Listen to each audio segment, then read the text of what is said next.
what I try to point out to them at Cariwest is the focus of Canadian government is to promote multiculturalism. And I think that I felt and I promoted that Cariwest is an excellent vehicle for fostering the merging of cultures. Now, this was me and my naive, narrow thinking working here, but that's what I was thinking. Carnival, or the whole Carnival experience, is, as Chalkless calls it, it is a ritual of rebellion. Still, after the war, they didn't want any parades on the streets. They were aware of unrest. And remember, you still had the residues of freed slaves. And they had band drums. And the people were so inventive. When they banned the drums, they took bamboos and cut them with different lengths. And that started what they call bamboo tambu. Yeah, the bamboo tambu. Have you ever seen a bamboo tambu band? Yes. Well, I was lucky where I live in Belmont, outside a rum shop on Geronimo Avenue. I saw a bamboo tambu band. Although I only came to the scene late, they used to have a bamboo tambu band, so I saw it. And then, if you're parading on the street, and you have a dustbin there and you want something to beat, they used to take up people's dustbin and run with it. So this idea of taking something to diggy just to get rhythm, that was part of the jump up around on the street.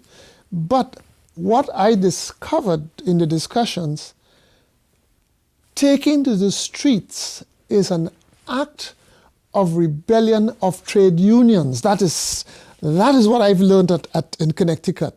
Taking to the streets and demonstrating is finally, I'm going to show you. I have a right to demonstrate and vent my feelings on the road.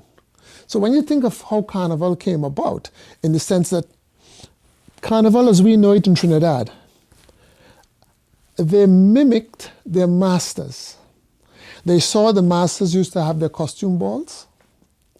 And the minute they start, they're going to parade on the street, they're going to play their music, and they're going to put on costumes just like a mask. But they embellish it and mix it with their African beliefs. All I'm saying is that in Trinidad Carnival as we know it, they were imitating their oppressors.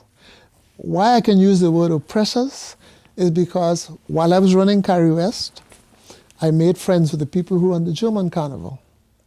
And they invited me to the German Carnival reception at the German Club on 51st Avenue.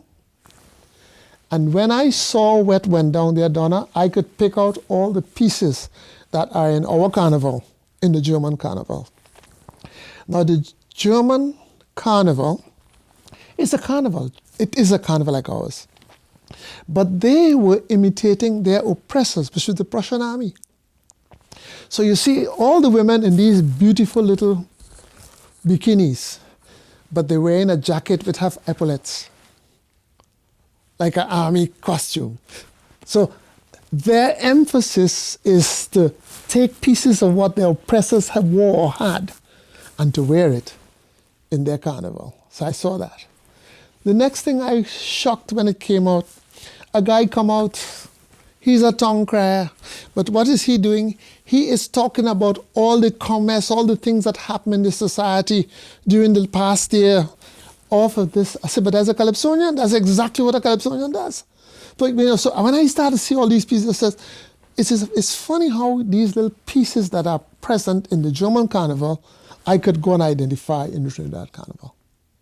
But we don't have a tongue crier. We have the Calypsonian who will sing and tell you all over the commerce and bacchanal that occurred in a year. And that's it. I mean, I'm here in Canada. And if I want to know what commerce went on in Trinidad, I wait till I get Mr. Gallo's album and I listen to it. And I know all the scandal that went on. It still exists. It's still live. It's still a means of communication. So the carnival, the music, the costuming and dance, and the sense that the